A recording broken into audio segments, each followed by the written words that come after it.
Hello बच्चों, कैसे हैं सब लोग। Chhaya Solanki, good evening. Good evening.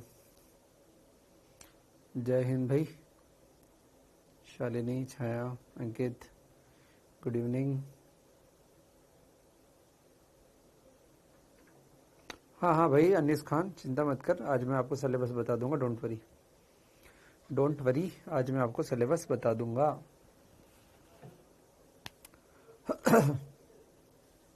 आज आपको सिलेबस बता दिया जाएगा, मस्त रहे।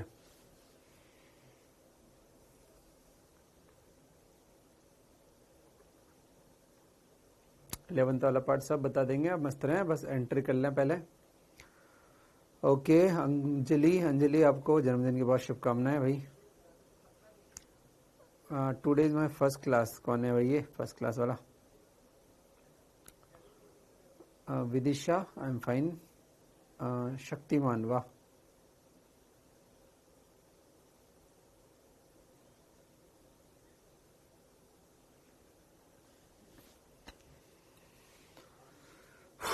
चलिए, तो बच्चों आपका टेस्ट में जो आएगा,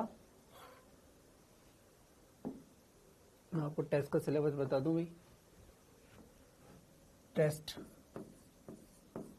आरंभ वन में मॉडर्न फिजिक्स, मॉडर्न प्लस जो करंट टॉपिक है, करंट टॉपिक तो चलो छोड़ो, इसको छोड़ दो, है ना, सेमीकंडक्टर को छोड़ दो। मॉडर्न प्लस इधर था आपका काइनेमेटिक्स।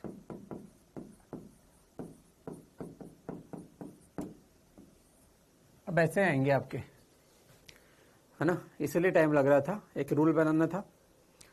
11th के टॉपिक जो है वो इस तरह से हम लोग देंगे। अब काइनेमेटिक्स देंगे सर, उसके बाद काइनेमेटिक्स के बाद जो भी पढ़ाया हो 2D, है ना, प्रोजेक्टाइल मोशन जो भी था, प्रक्षेपी गति।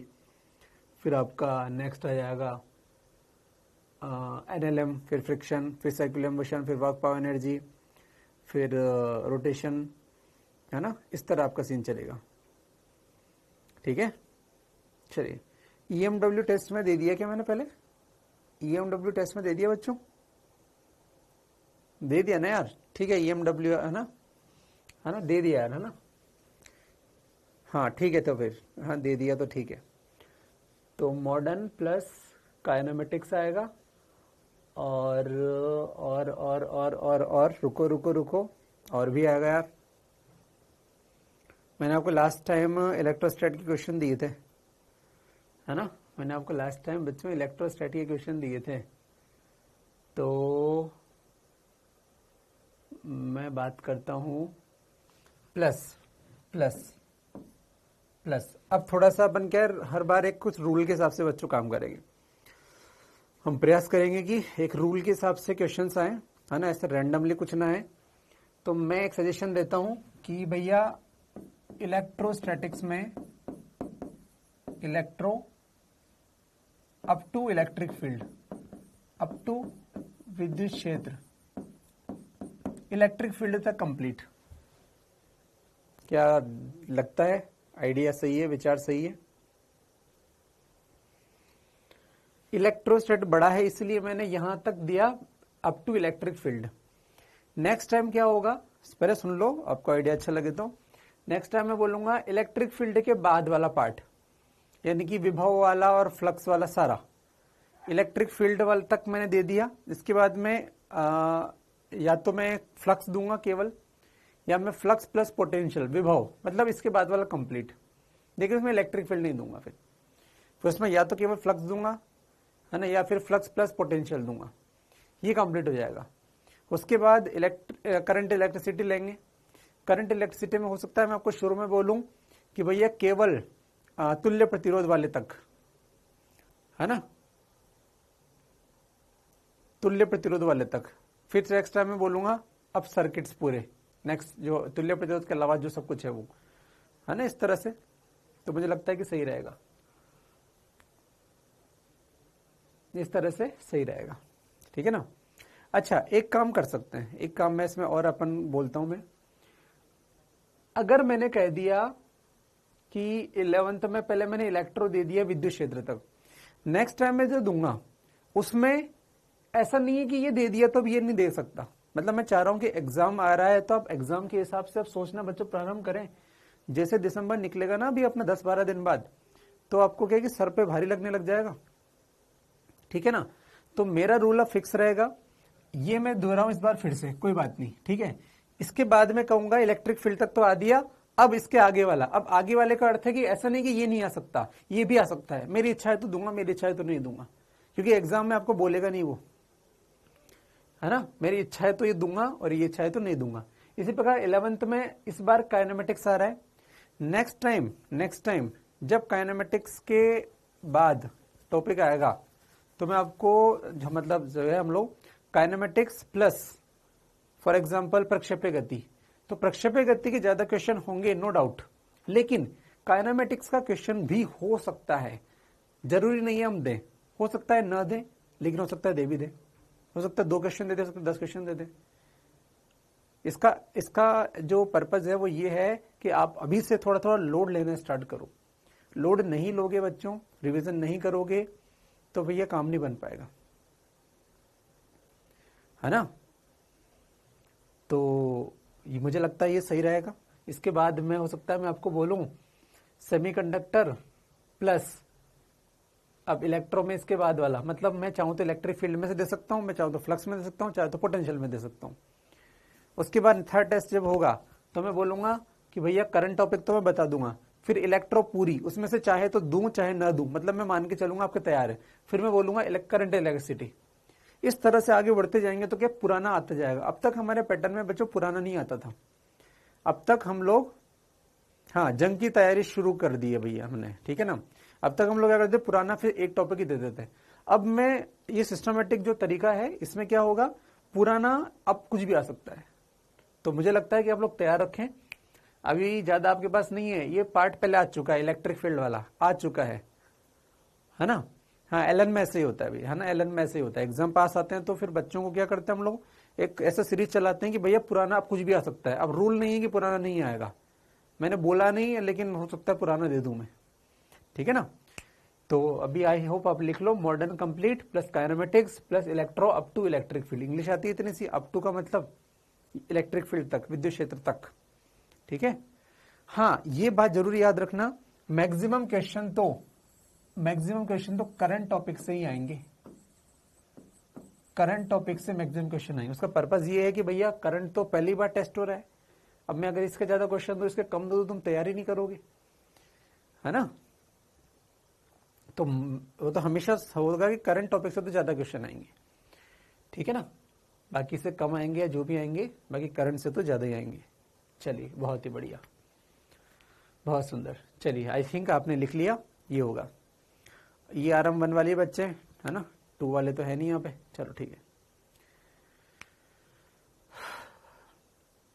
तो आपको क्या करना है, आपको कुछ नहीं, आप जो है जैसे जैसे सिलेबस बढ़ता जाएगा, अब देखना आपका अभी 2-3 टेस्ट के बाद आपको लगेगा सर ये तो सिलेबस बढ़ गया, तब आप फिर क्या फोकस करोगे कि सर जो आपने और बाकी सर ने जो क्लास में कराया उसको आप पढ़ोगे, उसी को रिवीजन करोगे, जो आपको होमवर्क के क्वेश्चन थे उन्हीं को आप करोगे, बस ये करना है आपको, ज्यादा कुछ नहीं करना। अब मैं बता रहा हूँ आपका ये कर लिया तो आपका सिलेक्शन 100% हो जाएगा, ठीक है। तो ये हमने थॉट लिया है, एक बार इस पे काम करते हैं, 2-3 टेस्ट तो आपको अभी दिखने लग जाएगा इसका इंपॉर्टेंस क्या है।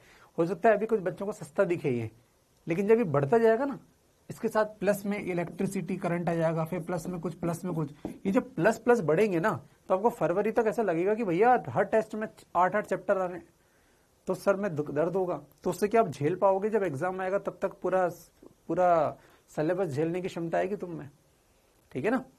तो इसका ये, ठीक है ना, ये है इसका पर्पज, ठीक है, इसका पर्पज ये। चलो ठीक है बच्चों, चलो ठीक है। इलेक्ट्रो भले पहले आ गया था लेकिन वो पहले रैंडमली दिया था, अभी हमने थोड़ा रूल बना के किया है, तो अभी मैं दूंगा आपको, है ना। मैं अभी देने का पर्पज ये भी है बच्चों, इलेक्ट्रो आपने अभी लास्ट टेस्ट के लिए तैयार किया था, तो आप अब मॉडर्न के लिए ज्यादा तैयार कर सकते हो। चलो अब टाइम नहीं मेरे पास, नेक्स्ट शुरू करते हैं। अच्छा हमारा भैया लिखा है यार, अर्धचालक युक्तियां लेक्चर नंबर 1। चलो अभी मिटा रहा हूं मैं, मस्त रहे, खुश रहे, बाय बाय। चलो।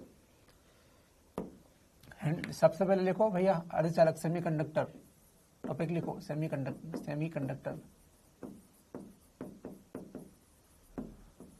सेमीकंडक्टर। समझे बच्चों, सेमीकंडक्टर होता है। 3 प्रकार के पदार्थ होते हैं, चालक, कुचालक, अर्धचालक। अब थोड़ा ध्यान थोड़ा ज्यादा फोकस करना, ठीक है। चालक क्या होते हैं बच्चों?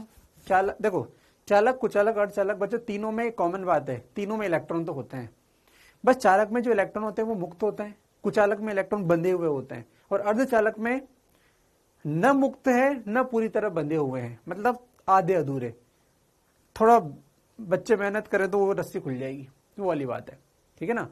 तो अर्धचालक ऐसे पदार्थ हैं जो विशेष परिस्थिति में चालक की भांति व्यवहार करते हैं और विशेष परिस्थिति में कुचालक की भांति भी व्यवहार करते हैं। ऐसे पदार्थों को अर्धचालक कहते हैं। इसमें थ्योरी आएगी भैया, थ्योरी का इसमें स्पेशल रोल है बच्चों, थ्योरी का इसमें रोल है, ठीक है ना। तो मैं आपको थ्योरी पढ़ाऊंगा। मैं आपको पहले एक चीज बता दूं भाई, मैं आपको पहले एक चीज बता दूं, इस चैप्टर में थ्योरी है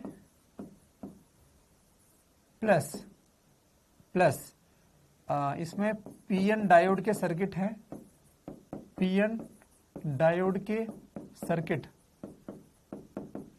प्लस इसमें है लॉजिक गेट्स, लॉजिक गेट्स। मैं लास्ट टाइम क्या किया था, जैसे कि ओपी मीणा कोई बच्चा था वो मेरे बैच में लास्ट ईयर, मैंने लास्ट ईयर जहां भी पढ़ाया था मैंने क्या किया, लॉजिक गेट बच्चों को पहले पढ़ा दिया। क्यों?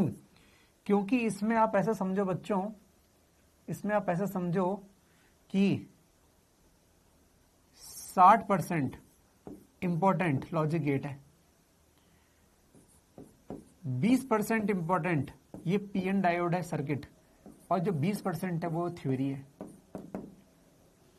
ये इसका मतलब एक तरह से रूल है। मैं तो बोलता हूं कि 60 की जगह इसको ज्यादा कर 70 कर देता मैं, तो इनको 15-15 कर दो, है ना। लेकिन ठीक है, भी ज्यादा कम लगता है, एक वैल्यू खत्म हो जाती है। 60% लॉजिक गेट्स, तो मतलब पहले अगर एक ही क्वेश्चन आना है चैप्टर से तो लॉजिक गेट से आता है, 2 आने हो तो एक, या फिर मैं ऐसे बोलूं इसको 25 कर दो, इसको 25 कर दो और इसको 15 ही कर दो यार, ये 15% और ये 25%, तो थोड़ा अच्छा लगता है। एक ही क्वेश्चन आना होगा तो लॉजिक गेट से आएगा, 2 आना होगा तो हो सकता है दोनों लॉजिक गेट से आए, 3 आना होगा तो 2 लॉजिक गेट से, एक इससे, कभी कभी थ्योरी से। मतलब इसकी थ्योरी टफ है, बड़ी है, लेकिन उससे कम क्वेश्चन आते हैं। लॉजिक गेट सबसे आसानी से सबसे ज्यादा क्वेश्चन आते हैं। तो मैंने लास्ट ईयर क्या किया, पहले लॉजिक गेट पढ़ा दिया बच्चों को, तो सीख गए सब लोग, स्मार्ट बन गए। फिर मैंने बिना थ्योरी पढ़ाए पीएन डायोड के क्वेश्चन करना सिखा दिया सर्किट से, क्योंकि इलेक्ट्रिसिटी तो मैंने पढ़ाया था, वो भी सीख गए बच्चे। सेमीकंडक्टर नहीं आता लेकिन डायोड दे दो, है ना, पीएन डायोड दे दो, ऐसा कुछ डायोड, तो बच्चे क्वेश्चन कर देते थे, उनको सिखा दिया मैंने करते क्या है। तो बच्चे क्या इतने कॉन्फिडेंस में आ गए कि उन्होंने थ्योरी पढ़ी नहीं फिर, क्योंकि मैंने सबसे लास्ट में थ्योरी पढ़ाई, तो बच्चों ने सोचा कि थ्योरी का काम ही नहीं यार, सर ने तो पढ़ाई दिया। और जब उन्होंने शीट बनाई तो शीट सब बन गई एलन की, तो बच्चे खुश हो गए, उन्होंने थ्योरी नहीं पढ़ाई, अभी थ्योरी से क्वेश्चन आ गया। तो भाई ये सत्य है कि थ्योरी कम इंपॉर्टेंट है, लेकिन थ्योरी है यार, हो सकता है आपके भाई हमको नहीं पता, ये तो मोटा मोटा हिसाब है, हो सकता है थ्योरी से 2 क्वेश्चन आ जाएं और थ्योरी बहुत सिंपल हो, ठीक है ना। इसीलिए मैं आपको जो पढ़ा रहा हूं पहले मैं थ्योरी पढ़ा रहा हूं, ठीक है ना। मैं आपको सबसे लास्ट में जो पढ़ाऊंगा वो सबसे ज्यादा काम का है, बीच में जो पढ़ाऊंगा सर्किट्स, है ना। तो ये थ्योरी भले मैं पढ़ा रहा हूं तो वो ज्यादा है, वो थोड़ा समझने के लिए सर दुखाना पड़ता है। अगर मैं जब इनको पढ़ा देता हूं तो बच्चे क्या कि थोड़ा मतलब खुश हो जाते हैं, वो क्लास ही नहीं आते, सोचते हैं कि हो गया काम तो भैया मैं क्यों आऊं। इसीलिए मैं इस साल थ्योरी पहले पढ़ा रहा हूं, लास्ट ईयर की तरह नहीं कर रहा हूं, है ना। तो मैं पहले थ्योरी पढ़ा रहा हूं, तो आप थोड़ा मस्त रहे। थ्योरी में क्या होगा, आपको बहुत सारी बातें हैं, अगर कल का आज पढ़ के नहीं आए तो भैया फिर गड़बड़ हो जाएगी, इसलिए इसमें थोड़ा सा ज्यादा दिमाग देना पड़ता है। तो आई होप आप समझ गए हैं क्या इंपॉर्टेंट है, कितना है। लॉजिक गेट सबसे ज्यादा इंपॉर्टेंट है, ध्यान रखना। जब पढ़ाऊंगा तो बिल्कुल खतरनाक ऐसे पढ़ाऊंगा कि दुनिया में कुछ भी क्वेश्चन है सब कर दोगे। पीएन डायोड जब सर्किट सिखाऊंगा, सर्किट भी कुछ भी आ कर दोगे, ठीक है ना। थ्योरी में क्या होता है तुम्हारे ऊपर है, तुम्हें याद नहीं किया तो फिर गड़बड़ हो जाती है, इसलिए मैं थ्योरी पे कम विश्वास रखता हूं। लेकिन कोई बात नहीं, इस चैप्टर में थ्योरी है तो पढ़ेंगे। चलो स्टार्ट कर दो भैया, स्टार्ट कर दो। इसको मैं मिटा भी नहीं रहा हूं, इसको रहने दो भैया, एक लाइन ये लो, ठीक है, तो मैं आप सबसे पहले स्टार्ट करता हूँ अर्धचालक क्या होता है। तो ध्यान दो, अर्धचालक, अर्धचालक, अर्धचालक क्या होता है? वे पदार्थ जो विशेष परिस्थिति में, थोड़ा बहुत लिखूंगा भी सही में भाई, विशेष परिस्थिति में चालक व कभी अर्धचालक, कभी कुचालक, कुचालक की भांति व्यवहार करते हैं, व्यवहार करते हैं। इनको क्या बोलते हैं? अर्धचालक बोलते हैं। तो प्रश्न उठा, क्यों ऐसा, क्यों, वाई, ऐसा क्यों करते हैं? तो क्यों का आंसर देने के लिए हमारे पास दो सिद्धांत हैं, ठीक है। क्यों, इसका आंसर दो सिद्धांतों से आएगा। दो कारण हैं इसके, सिद्धांतों से देंगे भाई। इसका आंसर, क्यों का आंसर देने के लिए हमारे पास दो सिद्धांत हैं। एक सिद्धांत को बोलते हैं एनर्जी बैंड थ्योरी, ऊर्जा बैंड सिद्धांत, इसको बोलते हैं energy band theory, energy band theory. एक दूसरा जो सिद्धांत थ्योरी है उसे बोलते हैं संयोजी बंध सिद्धांत, कोवेलेंट बॉन्ड थ्योरी, सहसंयोजी बंध सिद्धांत, सहसंयोजी बंध सिद्धांत, इसे बोलते हैं कोवेलेंट बॉन्ड। देखो, एक में आता है वर्ड बॉन्ड, एक में आता है बैंड थ्योरी। थ्योरी का मतलब होता है सिद्धांत, कोवेलेंट बॉन्ड थ्योरी। जब ये टॉपिक हम पढ़ेंगे तो इससे हम समझेंगे, ये जो टॉपिक है इससे हम समझेंगे क्या? अर्धचालक के प्रकार, अर्धचालक के प्रकार क्या होते हैं। और इस थ्योरी से हम लोग समझेंगे अर्धचालक क्या है, या अर्धचालक के गुणधर्म, एक तरह से ऐसा बोल सकते हैं। अर्धचालकों को समझने के लिए दो थ्योरी बच्चों होती है। एक थ्योरी को बोलते हैं ऊर्जा बैंड सिद्धांत, इससे हम समझेंगे अर्धचालक क्या होते हैं, गुणधर्म क्या होते हैं। दूसरी थ्योरी है भाई, ये जो हुआ ना, ये क्यों होता है, इसको समझने के लिए दो रीजन है, दो तरीके हैं। जब इस तरीके को पढ़ते हैं तो इससे हमें ये समझ में आया था कि अर्धचालक के गुणधर्म क्या है।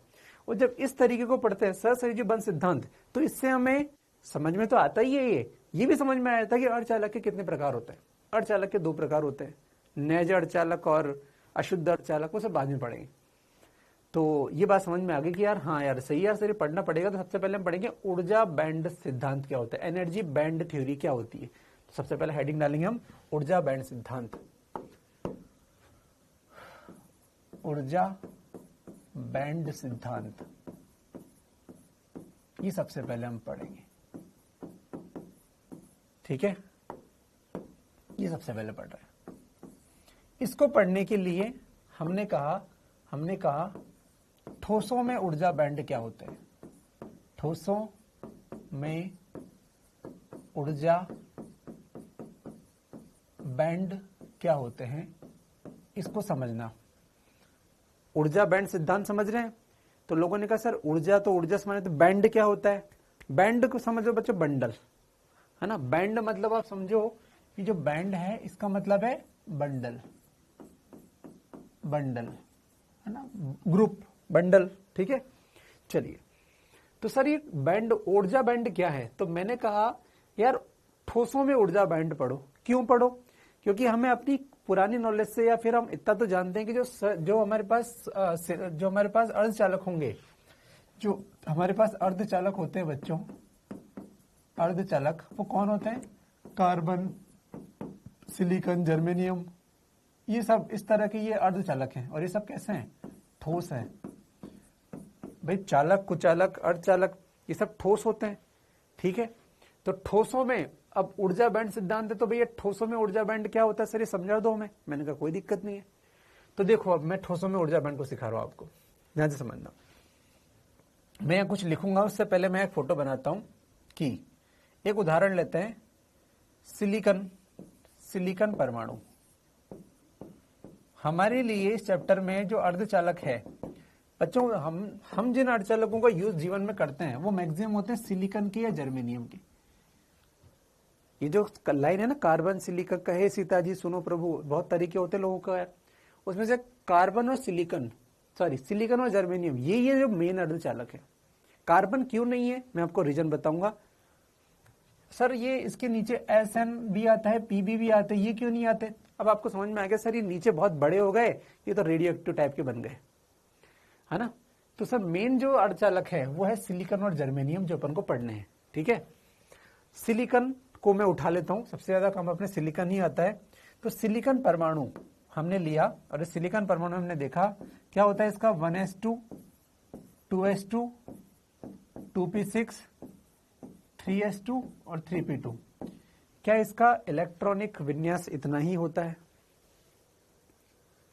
हाँ कहे शिव जी बोल दो, कुछ दिक्कत नहीं है शिवम।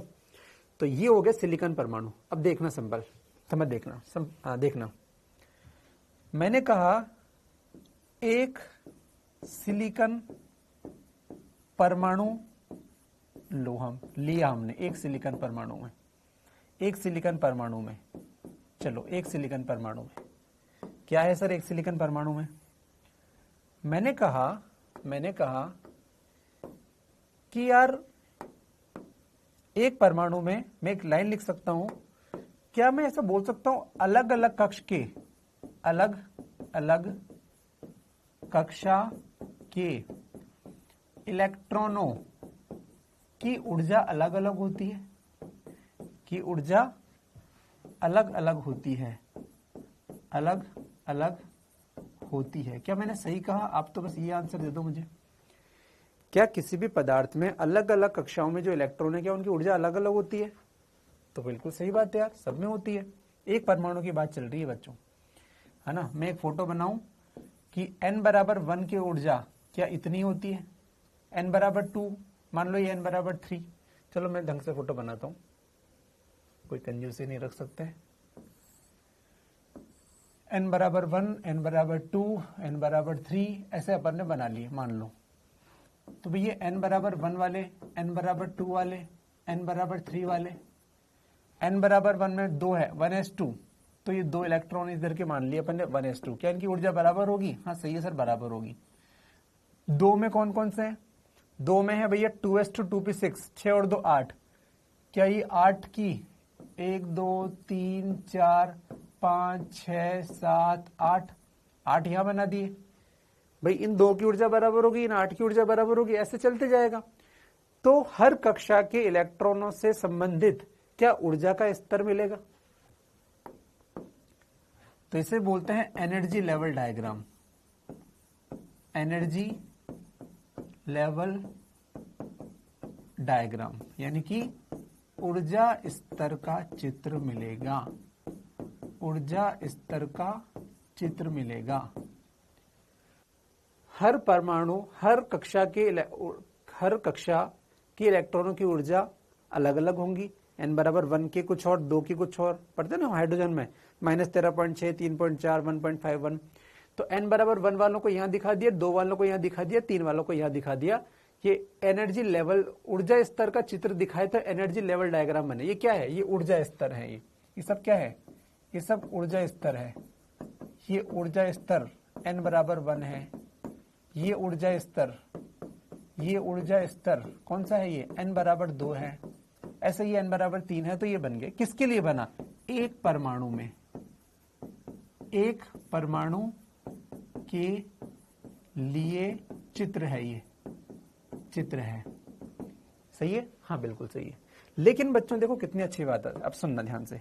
परंतु अब किसी ने प्रश्न उठाया, मान लो शिवम ने उठाया कि सर एक बात बताओ। मैंने कहा बोले यार। परंतु सर ठोस में कई परमाणु होते हैं। सर एक ही थोड़ी होता है, कई परमाणु होते हैं। मैंने कहा यार बिल्कुल सही बात है, ठोस में कई परमाणु होते हैं। और दूर दूर होते हैं क्या? नहीं यार, बहुत पास पास होते हैं, बहुत पास पास होते हैं। तो बहुत पास पास होते हैं। मैं तो कहता हूं ठोस मतलब इतने पास होते हैं, इतने पास होते हैं कि दो परमाणुओं का अतिव्यापन हो जाता है। अतिव्यापन मतलब एक के अंदर दूसरा आ जाता है। इतने पास होते हैं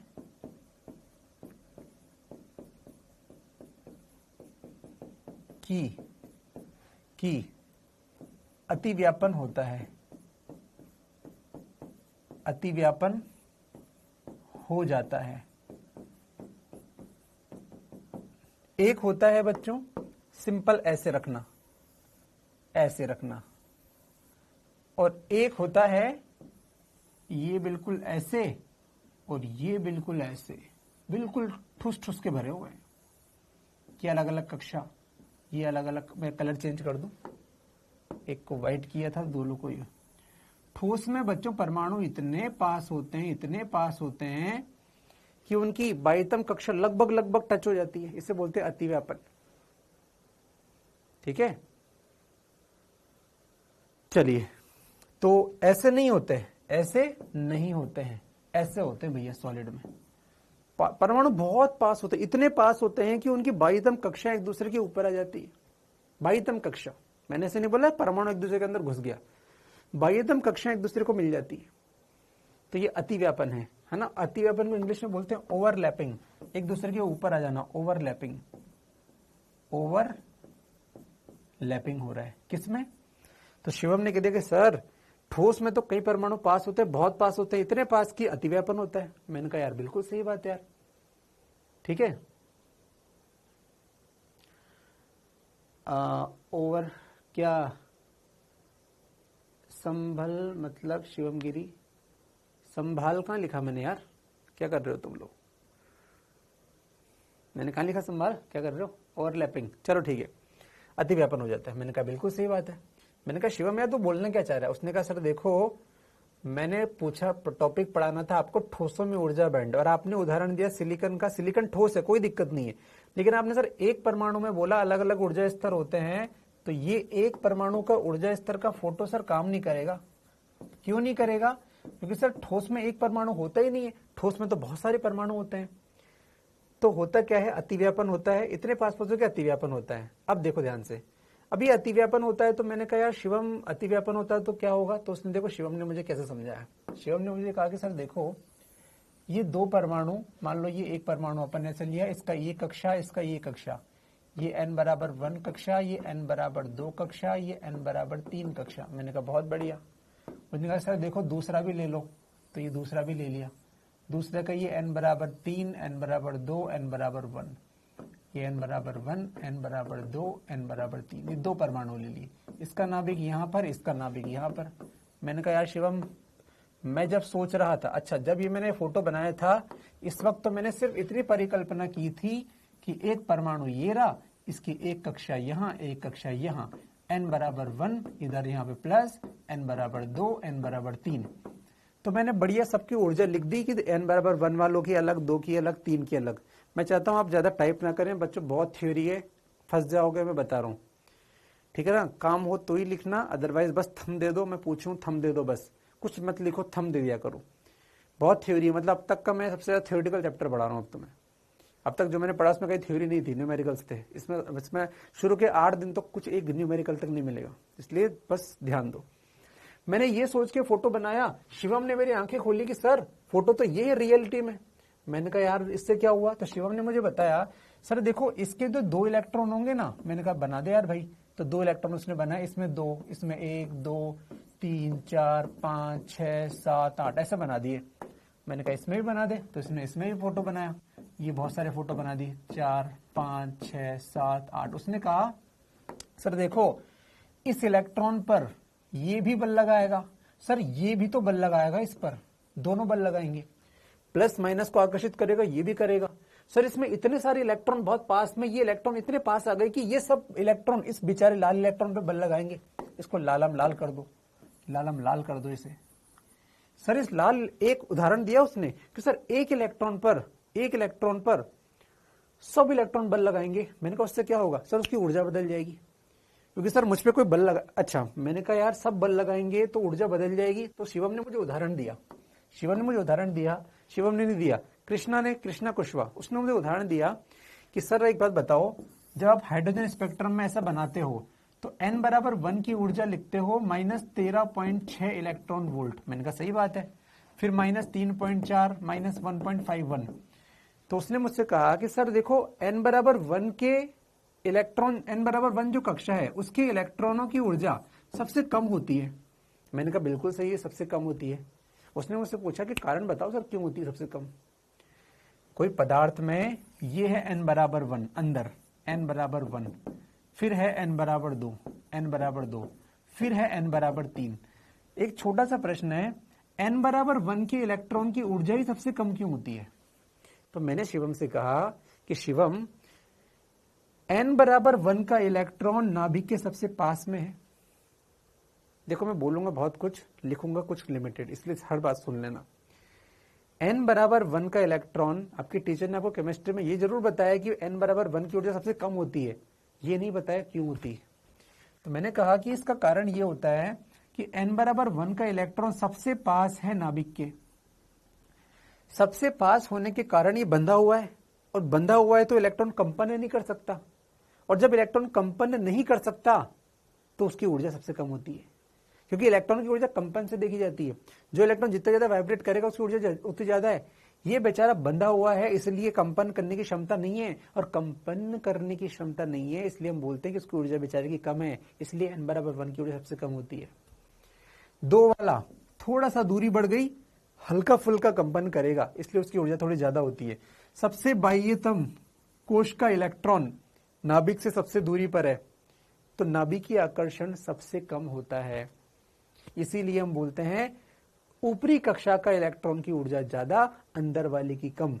इसका कारण होता है क्योंकि अंदर वाले को नाभिक कस के रखता है, बुला के रखता है, बांध के रखता है, इसलिए वो कंपन नहीं कर पाता, इसीलिए उसकी ऊर्जा कम होती है। बाह्यतम वाला पे नाभिक का इतना जोर नहीं है तो वो कंपन करता है, इसलिए उसकी ऊर्जा ज्यादा होती है। क्या ये बात समझ में आ गई? ये पता था या नहीं भी पता था तो समझ में आ गई?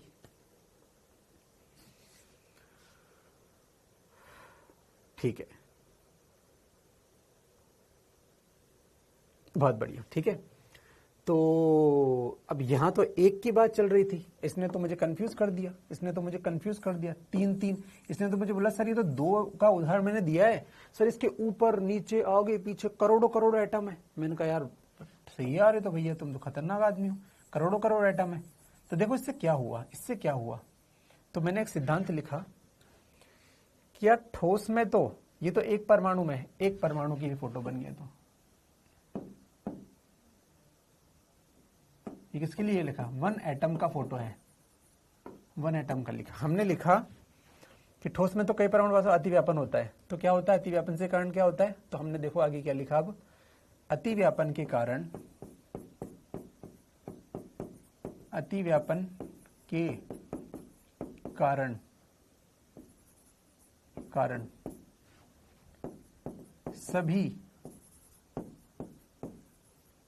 सभी इलेक्ट्रॉनों की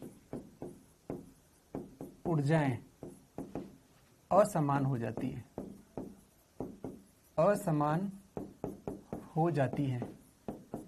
अब क्या हुआ कि ये इलेक्ट्रॉन और ये इलेक्ट्रॉन, देखो दोनों n बराबर 1 के हैं, लेकिन दोनों की ऊर्जा बदल गई। क्यों? क्योंकि देखो ये इससे कुछ पास, देखो लाल वाली की इससे दूरी कुछ और, इसकी कुछ और, लाल वाली की इससे कुछ दूरी और, इसकी कुछ और, लाल वाली के संपर्क में इतने इलेक्ट्रॉन है, इसके संपर्क में कम इलेक्ट्रॉन है। हर इलेक्ट्रॉन की ऊर्जा बदल जाती है। तो हमने लिखा सभी इलेक्ट्रॉन की ऊर्जाएं समान हो जाती है, अर्थात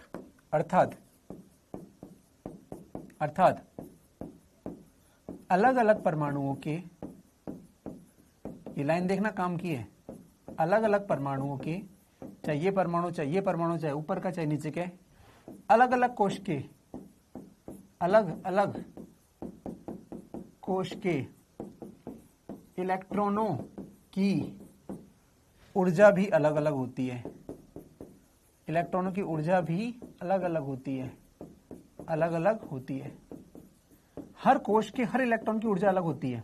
अतः हमें ऊर्जा स्तर चित्र में, जब हम ऊर्जा स्तर चित्र बनाते हैं, उस चित्र में एक लाइन नहीं मिलती, एक लाइन नहीं मिलेगी ऊर्जा स्तर चित्र में, बल्कि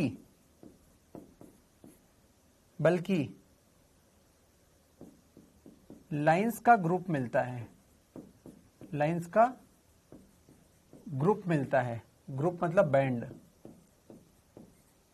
मिलता है,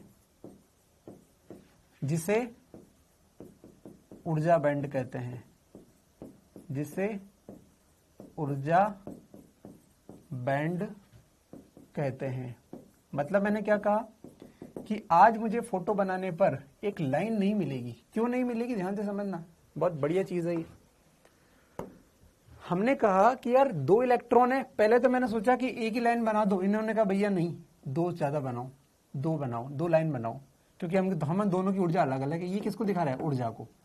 फिर n बराबर 2 में 8 इलेक्ट्रॉन है, 8 इलेक्ट्रॉनों ने कहा यार भाई साहब हम सब है ना, अब अलग अलग ऊर्जा हो गई हमारी, अब 8 लाइन बनेगी।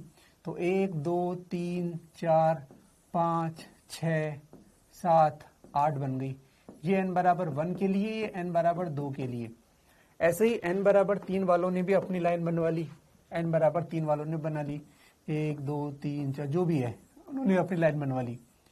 तो ये n बराबर 3। तो ऊर्जा लेवल, एनर्जी का लेवल नहीं बना, ऊर्जा का बैंड बन गया, ग्रुप बन गया, ऊर्जा बैंड बन गया। बैंड मतलब ग्रुप, ये ऊर्जा बैंड डायग्राम बोलते हैं अब इसे। तो ठोसों में ऊर्जा बैंड क्या होता है, ठोसों में ऊर्जा बैंड ये होता है कि जब ठोस की बात कर, परमाणु की बात करते तो ऊर्जा स्तर बनता है, लेवल बनता है। और जब ठोस की बात करें, ये ठोस की बात करें, ठोस में एक परमाणु नहीं होता, बहुत सारे होते हैं, तो बैंड बनता है। तो ये क्या है, तो मैं आपको बात कर रहा हूं, इसमें हम यहां पर ये जो लिखा ठोसों में ऊर्जा बैंड, क्या है ठोसों में ऊर्जा बैंड, तो हम लिख सकते हैं यहां पे कि ठोसों में अलग अलग परमाणुओं के अलग अलग कक्षा के इलेक्ट्रॉनों की ऊर्जा भी अलग अलग होती है, की ऊर्जा भी अलग अलग होगी, अलग अलग होती है। अतः ऊर्जा स्तर चित्र में बैंड मिलता है, बैंड मिलता है, यही ऊर्जा बैंड है। क्या बात समझ में आ गई, यही ऊर्जा बैंड है। ठीक है भाई, यही ऊर्जा बैंड है। क्या यहां तक क्लियर है बातें, तो मुझे बताओ। यही ऊर्जा बैंड है।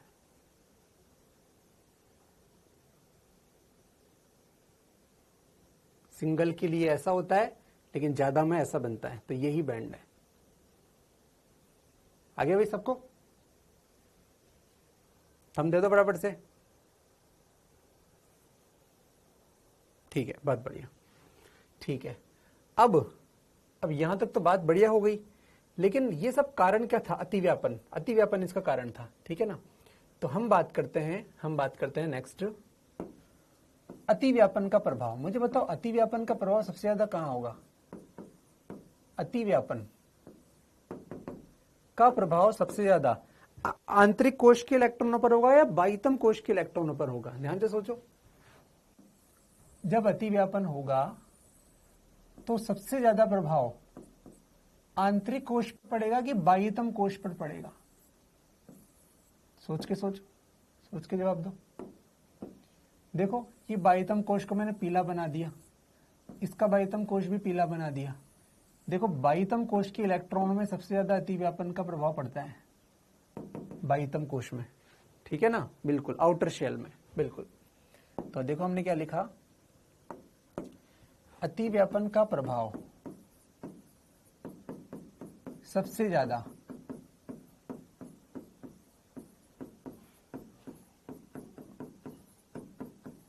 बाह्यतम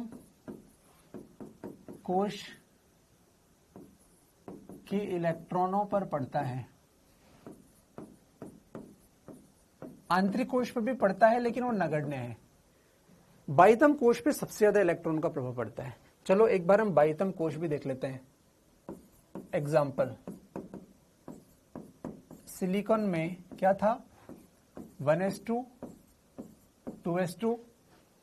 भाई कोई भी फिजिक्स पढ़ते हुए ना फालतू दूसरे टॉपिक की बात नहीं करेगा। वो बच्चा मेरी नजर में अपनी इमेज कम करवाएगा। अगर किसी ने केमिस्ट्री या बायोलॉजी की यहाँ बात की, उसका सिलेबस बता दो, वो टॉपिक बता दो, ये कर लो, तो वो बच्चा मेरी नजर में फिर वो गंदा बनेगा। भाई मैं समझ जाऊंगा टाइम पास है, फिर वो कुछ भी लिखे, हो सकता है फिर मैं किसी को आंसर देना बंद कर दूं। मेरी नजर में गिर जाओगे तो फिर भाई ठीक है, फिर अब तुम अपने हिसाब से देख लेना फिर, क्योंकि तुम लिखते हो एक कमेंट, उससे मेरे सारे बच्चे डिस्टर्ब होते हैं। ममता तो ने लिखा था, मुझे याद है, मैंने बोला नहीं, लेकिन मैंने ना, मैं सोचा था अच्छी बच्ची है तो मैं बोल नहीं पा रहा था, लेकिन अभी फिर सुप्रिया ने लिख दिया। तुमने कुछ भी यहाँ पे पूछा, कुछ भी किया, तो समझ लो फिर तुम्हारा वैल्यू खत्म हो रहा है। फिर मुझसे मत बोलना कि सर मैं इतना टाइप कर रहा हूं, मेरा आंसर क्यों नहीं दे रहे। मैं सीधा इग्नोर करूंगा, ठीक है ना। ये मैं आपको पहले बता दूं भाई। चलो कोई नहीं, अभी किसी के मैसेज नहीं आना चाहिए केमिस्ट्री का में क्या था, बायो में क्या था, ठीक है। सुप्रिया दोनों ने सॉरी मांगा, चला चलेगा। नेक्स्ट टाइम ध्यान रखना, जब तक मैं पढ़ाऊंगा मेरी क्लास में फालतू मुझे दिखा, उसका सिलेबस बता दो, मैं समझ जाऊंगा यार वो ढीठ बच्चा है, उसका अलग ही जगह में नोट कर लेता हूं कि यार अब इसका आंसर मुझे नहीं देना, मुझे मतलब नहीं है ऐसे बच्चों से, है ना। तो अब ध्यान रखना आप लोग, मेरी नजर में वैल्यू खोगे तुम। चलो 1s2 सिलिकॉन, अच्छा अतिव्यापन का प्रभाव सबसे ज्यादा कहां पड़ता है, बाह्य में पड़ता है। चलो सिलिकॉन में बाह्य अब देखते हैं। 1s2 2s2 2p6 3s2 3p2। मुझे बताओ 3p में और क्या है, क्या 4 जगह खाली है किसमें, 3p में। अरे 4 जगह खाली है 3p में यार, ठीक है भाई 4 जगह खाली है 3p में, ठीक है। देखो ये चैप्टर में पूरा थ्योरी है, जहां मुझे दिखा ना कि तुम लोग ऐसे कर रहे हो, जब तुमने क्वेश्चन पूछे ना, मैं सच में तुम्हारे कोई आंसर नहीं दूंगा, क्योंकि एक आंसर को समझाने का मतलब है आधे आधे घंटे खत्म करना, क्योंकि बहुत छोटे छोटे कॉन्सेप्ट हैं इस थ्योरी में। इसलिए तो पहले मैं पढ़ाता ही नहीं था इसको, पहले मैं वो पढ़ाता था, फिर सोचता था कि थ्योरी जो पढ़ना है पढ़ो। तो ध्यान रखना, मैं आपके क्रॉस क्वेश्चन का आंसर बहुत कम दूंगा इसमें, अगर तुमने ऐसा नाटक किया तो। अटेंशन इसमें चाहिए, बहुत ज्यादा चीजें इसमें, टफ चीजें हैं। अगर ढंग से पढ़ाना हो तो, टाइम पास करना हो तो बोल देता यार एनसीईआरटी पढ़ लो यार, कितना आसान था मेरे लिए तुम्हें बोलना, एनसीईआरटी पढ़ लेना बच्चों। और ऐसे स्टाइल से, तुम्हें पता है यार स्टाइल में खतरनाक आदमी हूं, ऐसे स्टाइल से बोलता है कि तुम्हें लगता है कि इजी चैप्टर है, पढ़ लेंगे यार, हाँ। और मैं तो कोई मैथ्स का टॉपिक उठा लेता, हाँ ऑप्टिक्स उठा लेता, और क्या मेरे क्या दिक्कत है, पढ़ाते रहता गणित, बहुत आसान था मेरे लिए बोलना यार। और मैं तुम्हें कन्विंस भी कर लेता कि आसान है, लॉजिक गेट पढ़ा के खत्म कर देता मैं तो चैप्टर को। मैं तुम्हें पता ही क्या चलता है, तुम बच्चे हो, लेकिन मैं पढ़ा रहा हूँ ईमानदारी से, तो पढ़ो। चलिए अब देखो बच्चों, ये क्या है इसमें, क्या ये 3p बाह्यतम कोश है, ये कौन है 3, ये 3 है बाह्यतम कोश। इसमें 3p2 3p6 होता है, 4 जगह 2 भरी है और 4 खाली है, ठीक है। तो देखो 4 जगह भरी है, 4 जगह भरी है और 4 जगह कैसी है, खाली है। ये कौन सा कोश है, ये बाह्यतम कोश है, बाह्यतम कोश है। तो यार बाह्यतम कोश में कुछ जगह खाली है और कुछ जगह भरी है, तो होता क्या है, होता क्या है, अब ध्यान से देखना कि यार बाह्यतम कोश में ही प्रभाव होता है। तो मैंने ये देख लिया पहले छांट के कि यार प्रभाव किसमें पड़ा, तो किसी ने कहा सर बाह्यतम कोश में प्रभाव पड़ा। तो हम बाह्यतम कोश वालों के पास गए। भाई इन गरीब आदमियों को तो प्रभाव ही नहीं पड़ा, अतिव्यापन हो कि कुछ भी हो, तो इस पर ध्यान नहीं दिया। तो अपन अंदर गए और अपन ने बाह्यतम कोश को देखा कि भाई क्या बात है। इन्होंने कहा कि सर देखो हमारे पास 8 जगह है टोटल, ये 4 और ये 4, सर आधी भरी है आधी खाली है। मैंने कहा यार ठीक है। उन्होंने बोला कि सर जब अतिव्यापन हुआ तो हम सबकी ऊर्जा बदल गई। मैंने कहा सबकी ऊर्जा बदल गई? बोले हाँ सर बदल गई। तो अब देखो क्या हुआ। हमने कहा कि यार ये तो बाह्यतम कोश है ना, इसकी ऊर्जा जो कैसे आती थी पहले, इसकी ऊर्जा पहले ऐसे आती थी, जैसे मान लो ये अंदर की एक लाइन बना दी मैंने, फिर मैंने इसकी 2 लाइन बना दी, ठीक है। बाह्यतम कोश की लाइन को मैं ऐसे बना रहा हूं, ये ऐसे ऐसे ऐसे बना रहा हूं। इसी में अतिव्यापन का प्रभाव पड़ा, ये बाह्यतम को मैंने देखा यार इसके अंदर 4 सीटें भरी है और 4 सीटें खाली है, 4 सीटें भरी है और 4 सीटें खाली है। सही है बात। तो मैंने इस बात को समझा कि यार ये एक नीट जैसा है कि नीट में अगर तुम्हारे 690 नंबर आए तो तुम्हें सरकारी कॉलेज मिलेगा, 700 आए तो बढ़िया कॉलेज मिलेगा, 710 आए तो और बढ़िया मिलेगा, और 712 पे एम्स स्टार्ट हो गया, इस बार हुआ था, और 715 तक एम्स में टॉप सीट मिली। मतलब और कुछ स्थान ऐसा समझो कि एम्स में कुछ जगह खाली बची, 5 सीट खाली थी, मतलब 5 सीट खाली थी मान लो एम्स में। तो हमने सोचा कि यार चलो इसको तो मिल गया, इसको मिल गया, ये 4 जगह भर गई, इन बच्चों को 715 नंबर थे। हमने एम्स वाले से पूछा कि कितनी सीट खाली, उन्होंने कहा 5 सीट खाली है। तो मेरा दिमाग ऐसे तो चलेगा ना कि यार जिसको 716 नंबर मिलेंगे उसको यहां बिठाऊंगा, 717 को यहां बिठाऊंगा, 718 को यहां बिठाऊंगा, 719 या 720 को इधर बिठाऊंगा। तो जो 5 सीटें खाली थी, मैं ऐसा नहीं बोल सकता कि उसमें 610 वाला नंबर आदमी बैठेगा, नहीं। वो 5 सीट भले खाली है, लेकिन वो 5 सीट पर वो आदमी आएगा या वो बच्चा आएगा जिसके पास नंबर ज्यादा होंगे। तो बच्चों मैं ये तो समझ गया था कि बाह्यतम कक्षा जो है, ये कौन सी 3 वाली, इसकी ऊर्जा सबसे ज्यादा है। ये तो पहले अपन ने देख लिया। अभी अपन ने बात की आंतरिक कक्षा की ऊर्जा सबसे कम होती है और बाह्यतम कक्षा की ऊर्जा सबसे ज्यादा होती है, तो ई तो ज्यादा है इनकी। तो ये तो मुझे समझ में आ गया कि तीसरे कक्षा की ऊर्जा, ये जो तीसरे में 4 इलेक्ट्रॉन है, इनकी ऊर्जा तो ज्यादा है, इसलिए इसको रखा ऊपर मैंने। लेकिन इसमें एक खास बात को मैंने समझा कि यार यहाँ पे 4 जगह खाली है। पहले तो मेरा दिमाग चल नहीं रहा था कि खाली क्यों है, फिर मेरा दिमाग चला एम्स को देखकर कि अगर एम्स में उन्होंने कहा कि 715 नंबर वाले बच्चे को सीट मिल गई और फिर भी 5 सीट खाली है, तो मैं ये समझूंगा कि जरूर ये सीटों पर वो बच्चा आएगा जिसकी एनर्जी ज्यादा होगी। मतलब इनकी ऊर्जा, ये जो खाली जगह है इसकी ऊर्जा और भी ज्यादा है। क्या समझ पा रहे हो? खाली जगह की ऊर्जा और भी ज्यादा है। तो अब मैं इसको मिटा देता हूं कि यार खाली जगह जो है उसकी ऊर्जा और भी ज्यादा होगी। बिल्कुल सही बात है यार, उसकी ऊर्जा और भी ज्यादा होगी। तो हमने क्या कहा कि इसको डिवाइड कर दिया, किसमें? 2 पार्ट में। बाह्यतम कोश जो है उसकी ऊर्जा 2 पार्ट में डिवाइड होती है, एक तो ये और एक ये। इसको बोलते हैं संयोजी बैंड, संयोजी बैंड, है ना। और इसे बोलते हैं चालन बैंड, इसको इंग्लिश में बोलते हैं वैलेंस बैंड, वैलेंस बैंड। और इसको बोलते हैं कंडक्शन बैंड, कंडक्शन बैंड। इसको एक छोटे में सी भी बोल देते हैं, इसको वी भी बोल देते हैं। बाह्यतम कोश में 8 इलेक्ट्रॉन आ सकते थे, जिसमें से 4 आए, 4 जगह खाली है।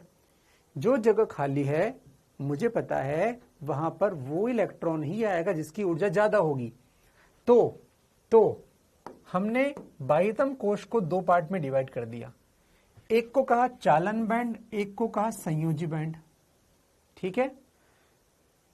चालन बैंड में कौन कब आएगा ये मैं बात करूंगा, लेकिन ये चालन बैंड किससे संबंधित ऊर्जा है? ये जो खाली जगह थी इससे संबंधित ऊर्जा, इसको बोलते हैं चालन बैंड। मैं बात करूं खाली जगह से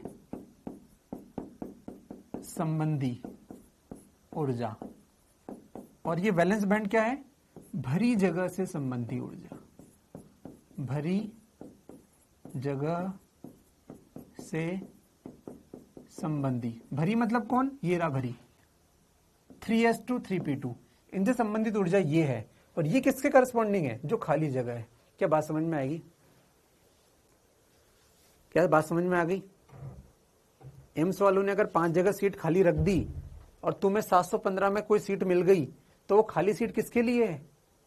तुम्हारे छोटे भाई के लिए नहीं, जिसका नंबर 715 से ज्यादा आएंगे, 716 718, उनके लिए जगह खाली रखी भाई लोगों ने कि भैया सीट पे तो उसी को बिठाएंगे जिसके 720 आए होंगे, नहीं तो खाली रखेंगे सीट। मैं तुम्हें दूसरा उदाहरण दूं, कभी तुम अगर गलती से प्लेन में बैठ गए हो गलती से, तो वहां पर एक फर्स्ट क्लास रहता है और एक थर्ड क्लास रहता है, इकोनॉमिक क्लास। इकोनॉमिक क्लास में जो पैसा लगता है वो लगता है 5,000 6,000, और फर्स्ट क्लास में लगता है 30,000 40,000। तो कभी अगर फर्स्ट क्लास में डब्बा खाली रह गया, फर्स्ट क्लास में लोग नहीं आए, तो थोड़ी ना तुम्हें बिठा देंगे वहां पर, वहां खाली रखते हैं वो लोग, बोले इसमें तो महंगा आदमी बैठेगा भैया। वो वाली बात है। क्या बात समझ में आ गई? तो ये जो होता है ये चालन बैंड कंडक्शन किसके संबंधित बनते हैं? बाह्यतम। क्यों? क्योंकि बाह्यतम में ही अतिव्यापन का प्रभाव सबसे ज्यादा होगा।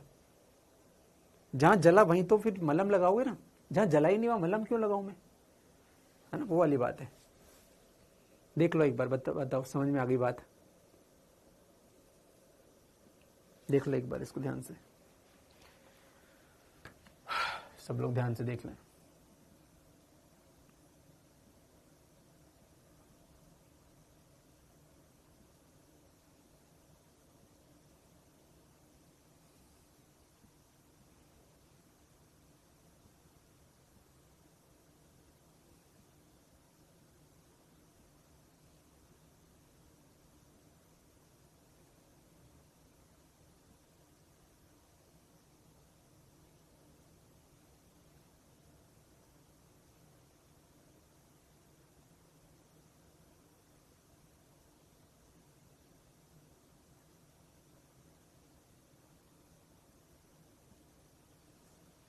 चलिए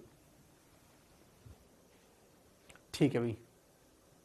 बाहरी कोश 2 भागों में विभक्त कर सकते हैं। हाँ बिल्कुल, बाह्यतम कोश को 2 पार्ट में डिवाइड कर दिया। ठीक है, बाह्यतम कोश को 2 भागों में विभाजित कर दिया। ठीक है, चलिए। चालन बैंड ऊपर क्योंकि ऊर्जा है। हाँ बिल्कुल, चालन बैंड ऊपर क्यों है? क्योंकि उसकी ऊर्जा ज्यादा है। ये जो खाली जगह थी, इनके बैंड को चालन बैंड कहा हमने। मैं चलो एक और बात बताता हूं, हमको ध्यान से समझना, इसको और एक्सप्लेन करता हूं, है ना? और एक्सप्लेन करता हूं, मोर एक्सप्लेन। ये बस समझने के लिए रफ पेज है, इसको मैं मिटाऊंगा नहीं, लेकिन ये रफ है ना? रफ जहां लिख दूं मतलब समझो, समझने के लिए है। सिलिकॉन में अपन ने एग्जांपल लिया था 1s2 2s2 2p6 3s2 3p2 और 3p 4 जगह खाली है तो 4 खाली। चलो इसको हम बनाते हैं फोटो में। ये जो है, क्या ये बंधे हुए इलेक्ट्रॉन है? बंधे हुए इलेक्ट्रॉन, क्या ये न्यूनतम, क्या मैं इनको बोलता हूं न्यूनतम बंधे हुए इलेक्ट्रॉन है? मुझे बताओ ज्यादा बंधा हुआ इलेक्ट्रॉन कौन है? 1s2 का इलेक्ट्रॉन ज्यादा बंधा हुआ है या फिर 3s2 3p2 का इलेक्ट्रॉन ज्यादा बंधा हुआ है? पहले ये आंसर दो मुझे। 1s2 वाला ज्यादा बंधा हुआ है कि 3s2 वाला ज्यादा बंधा हुआ है? कौन ज्यादा बंधा हुआ है? कौन बंधा हुआ है ज्यादा? बंधे तो दोनों ही है, एक ज्यादा बंधा हुआ है, एक हल्का बंधा हुआ है। तो 1s2 वाला ज्यादा बंधा है, बहुत बढ़िया। बच्चों क्या ये बंधा तो है, लेकिन क्या ये न्यूनतम बंधित इलेक्ट्रॉन है? क्योंकि सबसे बाहर वाला है यार, सबसे बाहर वाला कम बंधित होता है क्योंकि नाभिक आकर्षण कम होता है। सही बात है, न्यूनतम बंधित इलेक्ट्रॉन है। चलो भैया, न्यूनतम बंधित इलेक्ट्रॉन है ये, तो ये बंधा हुआ है, इसलिए इसे बोलते हैं चालन। संयोजी बैंड में जब इलेक्ट्रॉन है तो उनके बीच में बॉन्ड बनते हैं। कौन से बॉन्ड बनते हैं? सहसंयोजक बंध बनते हैं, तो उनको लिख देते हैं संयोजी बैंड। संयोजी बैंड, संयोजक बंध से बने हुए तो संयोजी बैंड लिख देते हैं। कितने इलेक्ट्रॉन है? 4, 1 2 3 4। अब मुझे बताना आप लोग, मान लो कभी ऐसा हुआ कि मैंने इसे एक्स्ट्रा ऊर्जा दी मैंने, तो बताओ ऊर्जा प्राप्त करके क्या ये इलेक्ट्रॉन ऊपर की कक्षा में जाएगा? बिल्कुल। ऊर्जा प्राप्त करके ये इलेक्ट्रॉन 3s2 3p2 से 4 में जाएगा या फिर ये खाली जगह में चला जाएगा जहां पे जगह है? कहां जाएगा ये? अगर इसको ऊर्जा मिलेगी तो ये कहां जाएगा? क्या 4 में जाएगा या इसके बाद जो खाली जगह वहां बैठ जाएगा? खाली जगह है वहां बैठ जाएगा। तो जब इसको ऊर्जा मिलेगी तो ये यहां से टकरा के यहां आ जाएगा, ये इलेक्ट्रॉन खाली जगह पे आ गया। ये यहां पे बंधा हुआ था, लेकिन बच्चों इसको बोलते हैं चालन बैंड, कंडक्शन बैंड। ये था वैलेंस बैंड। ये क्या है? ये मुक्त इलेक्ट्रॉन है, मुक्त इलेक्ट्रॉन। अब इसे कहेंगे कि ये इलेक्ट्रॉन मुक्त हो गया।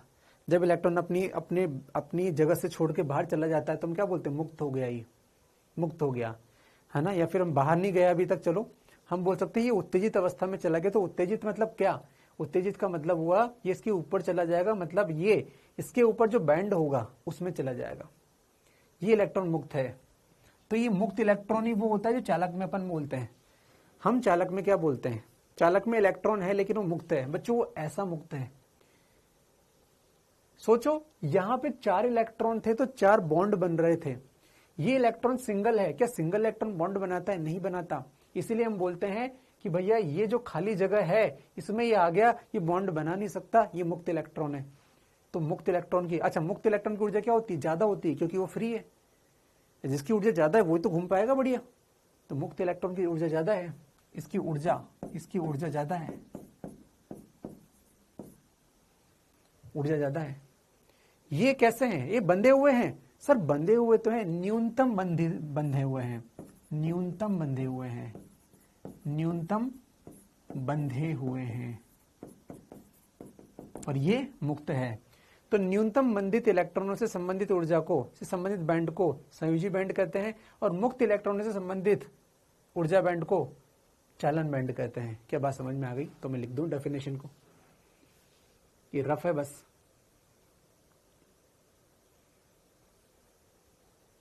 रफ में समझा दिया मैंने। ये न्यूनतम बंधे हैं और ये मुक्त हैं। ठीक है, चलिए समझ में आ गया। तो मैं अब इसको मिटा नहीं रहा हूं ताकि कोई पढ़े तो पढ़ ले। अतिव्यापन लिख दिया। अब अपन बढ़ते हैं चालन बैंड व संयोजी बैंड। इसको लिखते हैं अपन। तो मैं यहां पे लिखता हूं चालन व संयोजी बैंड। ठीक है, इनको लिखते हैं। पहले हम लिखते हैं चालन बैंड। ये क्या होता है? ये मुक्त इलेक्ट्रॉनों या खाली जगह, वहां मुक्त भी हो सकता है खाली भी हो सकता है, से संबंधी ऊर्जा का बैंड। और दूसरा संयोजी में क्या लिखेंगे अपन? संयोजी बैंड क्या होता है?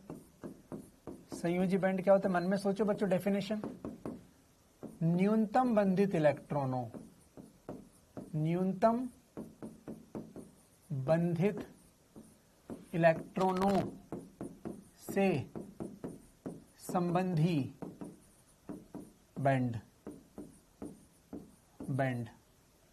तो देखो ये मैंने फिर से फोटो बना दिया कि भैया ये चालन बैंड है, ये संयोजी बैंड है, ये वैलेंस बैंड और ये कंडक्शन बैंड। अच्छा, इसमें ऊपर मुझे पता है, देखो ऊपर ऊर्जा ज्यादा होती है, नीचे ऊर्जा कम है। क्या इसको मैं बोलता हूँ सीबी मैक्सिमम? ऊपर ऊर्जा ज्यादा होती है, और इसको बोलता हूँ सीबी मिनिमम।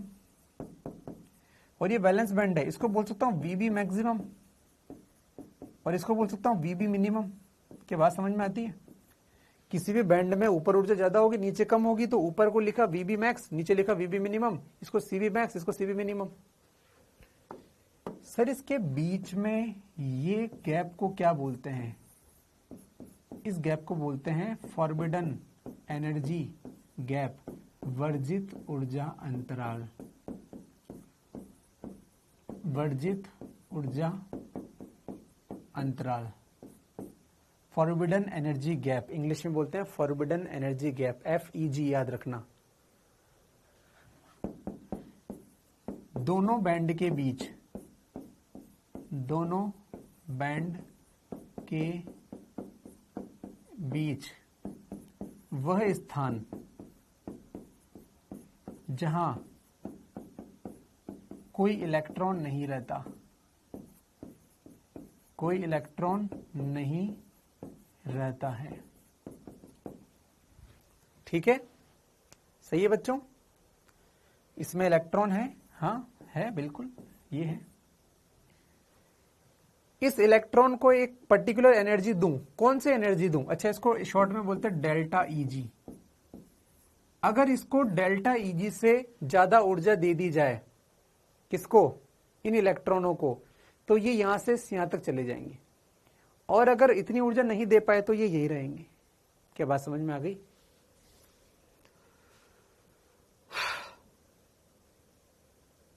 देख लो एक बार क्या क्या लिख रहा हूं मैं भाई, देख लो एक बार।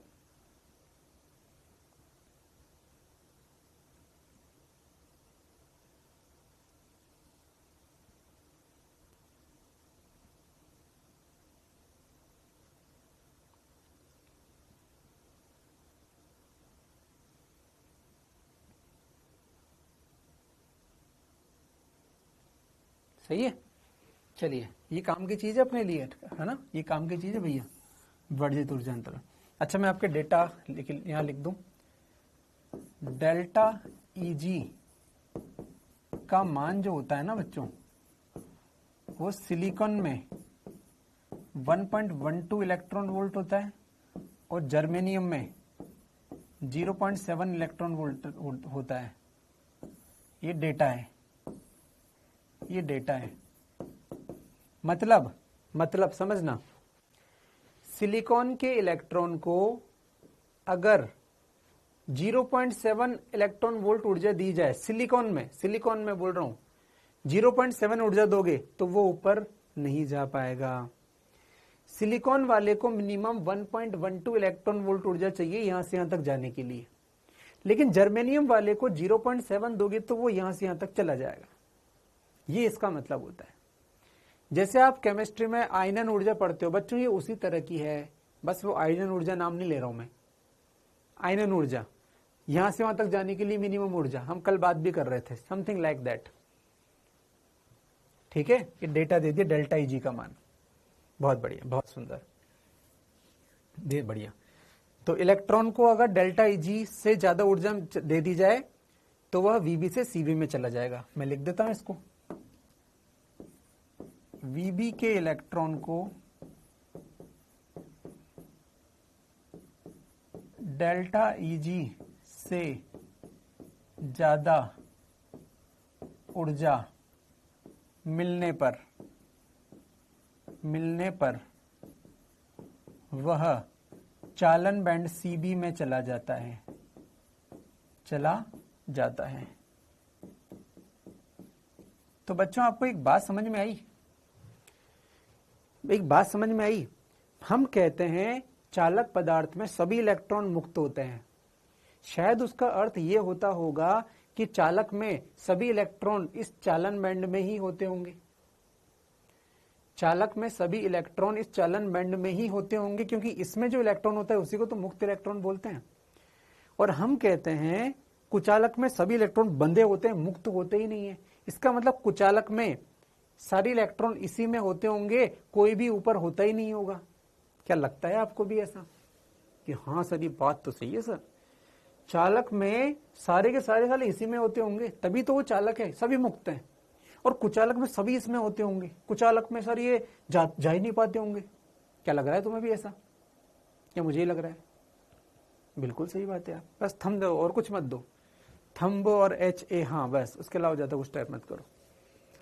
सर बिल्कुल सही बात है यार सर, बिल्कुल यहाँ से मजा आया सर, ये तो बिल्कुल सही बात बोली आपने। ये तो बैंड, हम तो सोच रहे थे कि बैंड के तो बैंड बजा दें, लेकिन बैंड तो काम के निकले सर ये। और थोड़ा बुद्धि चली सर, बिल्कुल थोड़ा ज्ञान आया तो बुद्धि चली यार। ठीक है ना, बहुत बढ़िया बहुत बढ़िया। मैंने सोचा डेल्टा ईजी का फॉर्मूला बना दूं, तो आपने कहा सर डेल्टा ईजी का फॉर्मूला बना दो। कैसे बनाएंगे? डेल्टा ईजी का फॉर्मूला बना सकते हैं, इसके ऊपर कौन है?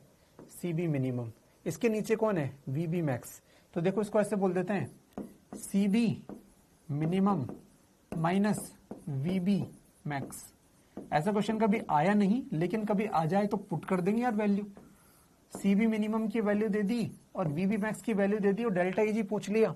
मान लो पूछ लिया, वैसे नहीं पूछेगा लेकिन कर सकते हैं यार, थियोरेटिकल पूछ लिया। डेल्टा ईजी का मन में से किसके तुल्य होगा? ये आंसर रहा। डेफिनेशन क्या होती है? ये रही। बिल्कुल दिव्यांशु कुछ सही बोला आपने। दिव्यांशु ने बोला सर कुचालक में है ना सर, ये गैप इतना ज्यादा होता होगा कि बेचारा कूद ही नहीं पाता होगा। बिल्कुल सही बात है, अभी बात करेंगे अपन, है ना। बिल्कुल सही बात है, अब थोड़ी बुद्धि चल रही तुम्हारी। बिल्कुल सही कहा तुमने। तो ये अपन ने बात की, ये अपन ने बात की। ठीक है, मैं एक बात बोलता हूं कि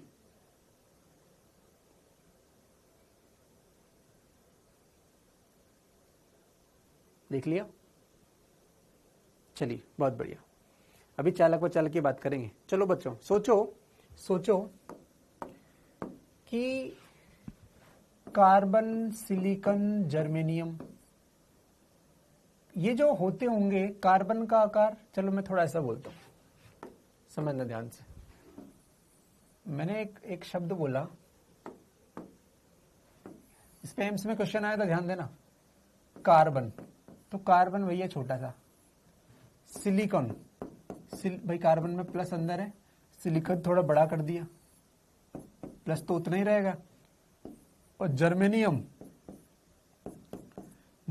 ये और बड़ा कर दो यार, बहुत बड़ा कर दो तो ये प्लस अंदर है।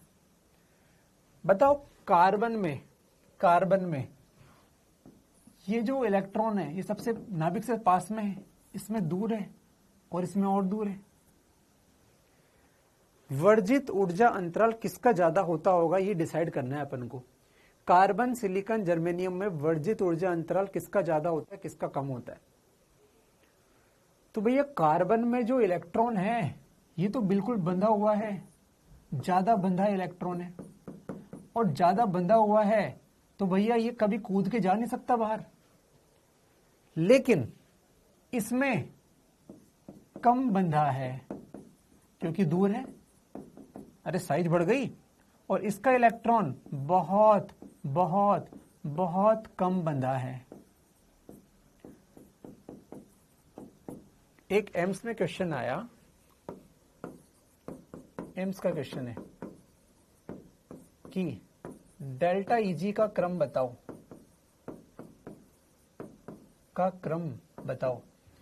तो बच्चों डेल्टा ईजी सबसे ज्यादा किसमें है? कार्बन में। वेरी गुड, बहुत बढ़िया।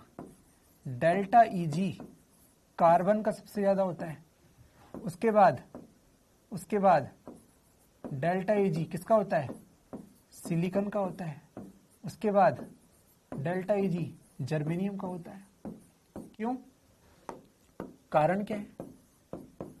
तो कारण ये है कि नीचे जाने पर कार्बन, सिलिकॉन, जर्मेनियम आकार बढ़ता है नीचे जाने पर, तो नाभिकीय आकर्षण घटता है। तो नाभिकीय आकर्षण बाह्यतम कोश पर, नाभिकीय आकर्षण किस पर? बाह्यतम पर। वो हमेशा है ही सही, बाह्यतम पर घटता है। तो जब नाभिकीय आकर्षण घटेगा तभी तो भैया एक से दूसरे रूम में जाएगा। ठीक है, अतः डेल्टा ईजी भी घटता है। डेल्टा ईजी घटता है। क्या बात समझ में आ गई? बहुत बढ़िया। ठीक है, तो आकार बढ़ने पर डेल्टा ईजी घटता है, ध्यान देना, इंपॉर्टेंट बात है। आकार बढ़ने पर डेल्टा ईजी घटता है भैया। कारण तुम्हारे सामने है। छोटा है पकड़ के रखेगा, ओए कहाँ जा रहा है, बड़ा है अरे भैया मत जाना, और बड़ा है ओए भाई पता ही नहीं चल रहा। इनवर्सली प्रोपोर्शनल, बहुत सुंदर, बहुत बढ़िया। तो यार डेल्टा इजी तो काम की चीज निकली, एम्स ने क्वेश्चन पूछ लिया यार, सही है सर, यार तो काम की चीज निकली यार सर, बिल्कुल सही, बहुत बढ़िया। चलिए और आगे बढ़ते हैं अपन। तो हमने सोचा कि डेल्टा इजी का सम्मान करूं, तो हम सम्मान करते हैं। तो हमने कहा डेल्टा इजी के आधार पर, है ना, नाम याद रखना, वर्जित ऊर्जा अंतराल, ठोसों का वर्गीकरण, ठोसों का वर्गीकरण। टॉपिक क्या लेके चले थे हम, एक बार ध्यान देना वापस से। टॉपिक हमारे पास था, ये रहा कि कोई वे पदार्थ दो विशेष परिस्थिति में चालक कभी कुचालक की भांति व्यवहार करते हैं, उनको अर्धचालक बोलते हैं। हमने कहा क्यों करते हैं, उन्होंने कहा दो थ्योरी है, इससे भी समझ में आ जाएगा, इससे भी समझ में आएगा। पढ़ रहे हैं पहले ये वाली, इसको पढ़ते पढ़ते पढ़ते पढ़ते आंसर आ गया, पढ़ते पढ़ते हम बहुत कुछ पढ़ लिए, अभी तक आंसर नहीं आया कि बैंड के आधार पर आखिर वर्गीकरण कैसे करें। तो फाइनली हमें एक शब्द मिला बैंड बनाते वक्त, डेल्टा इजी। हो सकता है अब उसका आंसर आने वाला हो, हाँ बच्चों अब उसका आंसर आने वाला है। तो डेल्टा इजी के आधार पर ठोसों का वर्गीकरण, पहले मैंने कहा चालक, चालक, फिर मैंने कहा कुचालक। देखो जो क्वेश्चन हम लेके चले थे ना उसका आंसर मिल रहा है, और आंसर मिल जाएगा तो तुम्हें छोड़ देंगे फिर। और तीसरा अर्धचालक। तो बच्चों हमने चालक में देखा कि चालक में क्या होता है, चालक की डेफिनेशन क्या है, सभी इलेक्ट्रॉन मुक्त हैं, सभी इलेक्ट्रॉन मुक्त होते हैं। कुचालक की डेफिनेशन क्या है, सभी इलेक्ट्रॉन बंधे हुए हैं, सभी इलेक्ट्रॉन बंधे हुए हैं। और अर्धचालक में क्या है, सभी बंधे हैं परंतु कम, बंधे हुए हैं कम बंधे हुए हैं। तो चालक में सभी मुक्त हैं, तो मैंने सोचा कि यार इसमें सभी मुक्त हैं तो मैं चालन बैंड तो बना सकता हूं इसके लिए सीबी, लेकिन मैं इसके लिए वैलेंस बैंड बना ही नहीं सकता, क्योंकि सभी इलेक्ट्रॉन, मान लो मैंने वैलेंस बैंड बना दिया, वैलेंस बैंड ये खाली है, सभी इलेक्ट्रॉन इसमें आ गए, खाली है। तो हमने कहा कि भैया इसमें जो वैलेंस बैंड होता होगा ना वो इसी के अंदर होता होगा, मतलब यही चालक है, सॉरी यही चालन बैंड है और यही वैलेंस बैंड है, मतलब दोनों बैंड कॉमन हो जाते होंगे, इसमें दोनों बैंड कॉमन हो जाते हैं, मतलब अंतर ही नहीं है इसमें। चालक में आप अंतर ही नहीं कर सकते कि तो वैलेंस बैंड है कि कंडक्शन बैंड है। वैलेंस बैंड है वो इलेक्ट्रॉन तुम्हारे बोलने से पहले ऊपर चला जाएगा, ये ले ए भाई मुझको वैलेंस बोलता है, मतलब अंतर ही नहीं है, अतिव्यापित होते हैं दोनों, दोनों बैंड अतिव्यापित हैं, दोनों बैंड अतिव्यापित हैं। तो इसका मतलब कभी भी कोई भी इलेक्ट्रॉन वैलेंस बैंड में है वो आग झपकाने से पहले ऊपर चला सकता है, उसका मन है तो वो नीचे आ जाए, लेकिन वो नीचे आया तो अपन ये ना सोचें कि बेचारा गरीब आदमी मजबूरी है, मजबूरी नहीं है, फिर चला जाएगा, ठीक है। कुचालक में देखा हमने, कुचालक से बात की, कुचालक ने कहा साहब जी 20 साल हो गए इलेक्ट्रॉन के दर्शन नहीं हुए। तो भैया हमने थोड़ा सोचा कि क्या होता होगा, तो हमने देखा कि इसका जो वैलेंस बैंड था कुचालक का वैलेंस बैंड, ये जो गैप था ना डेल्टा इजी, डेल्टा इजी ये 3 इलेक्ट्रॉन वोल्ट से ज्यादा था। और 3 इलेक्ट्रॉन वोल्ट आपके लिए हो सकता है कम हो, लेकिन इसके लिए बहुत होता है। इतना ज्यादा गैप है कि कभी भी यहां से इलेक्ट्रॉन यहां आ ही नहीं पाता, मतलब 3 इलेक्ट्रॉन वोल्ट बच्चों बहुत ज्यादा गैप होता है इन ठोसों के लिए, ये इतना ज्यादा है कि यहाँ का इलेक्ट्रॉन यहाँ आ ही नहीं सकता जिंदगी में, इसलिए वो जिंदगी भर कुचालक है।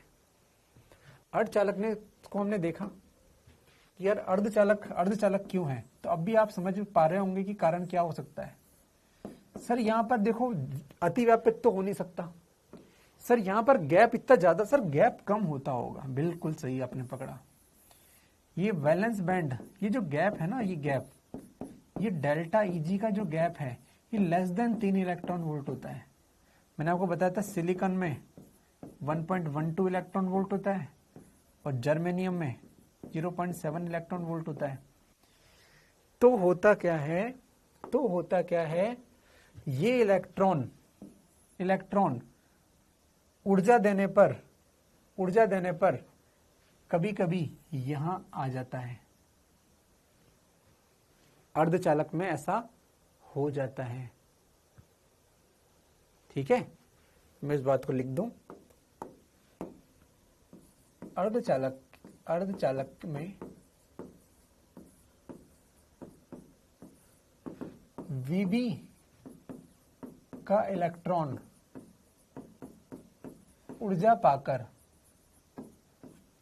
Cb में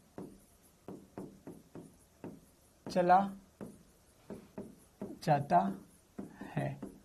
इससे क्या होता है, जिससे Vb में इलेक्ट्रॉन की कमी हो जाती है,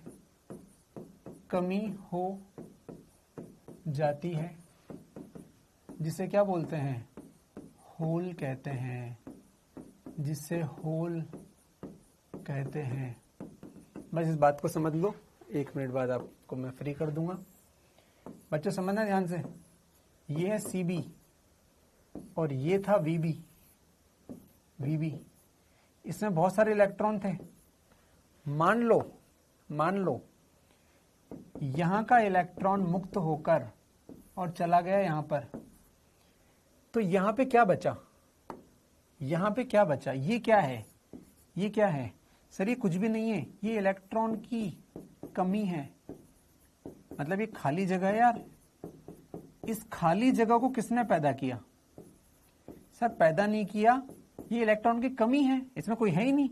बस इसी को बोलते हैं होल। इसे होल कहते हैं। मतलब होल कोई एक्स्ट्रा चीज नहीं है, इलेक्ट्रॉन की कमी हो जाने को ही होल कहते हैं। होल, कोटर। दिव्यांशु कुशवाहा बहुत बढ़िया, तेरा हिंदी अच्छा है। कोटर बोलते हैं हिंदी में। अबे ठीक है, होल बोलेंगे हम तो यार। इसे बोलते हैं होल। अब होल क्या होता है, इसकी चर्चा करेंगे हम नेक्स्ट क्लास में। होल क्या होता है वैसे बता दिया मैंने, इलेक्ट्रॉन की कमी को होल बोलते हैं। अच्छा, ये जो इलेक्ट्रॉन थे ना यहां पर, ये कैसे इलेक्ट्रॉन थे? ये बंधे हुए इलेक्ट्रॉन। और ये इलेक्ट्रॉन कैसा है? ये मुक्त इलेक्ट्रॉन है। दोनों में अंतर है। वैलेंस बैंड और कंडक्शन बैंड के इलेक्ट्रॉनों में अंतर है। वैलेंस बैंड का इलेक्ट्रॉन बंधा हुआ होता है, कंडक्शन बैंड का इलेक्ट्रॉन मुक्त होता है। होल कहां होते हैं? वैलेंस बैंड में। और कंडक्शन बैंड में कौन होते हैं? इलेक्ट्रॉन। इसमें कभी भी होल नहीं होते। क्या बात समझ में आ गई? हाँ बिल्कुल। ये कौन से बंधे हुए? न्यूनतम। बिल्कुल सही बोला, न्यूनतम बंधे हुए इलेक्ट्रॉन। ठीक है, ये न्यूनतम। और ये तो छोड़ो, ये तो मुक्त है भैया। ये तो क्या मिल गया? मोक्ष मिल गया इनको। चलिए, आई होप आपने एंजॉय किया।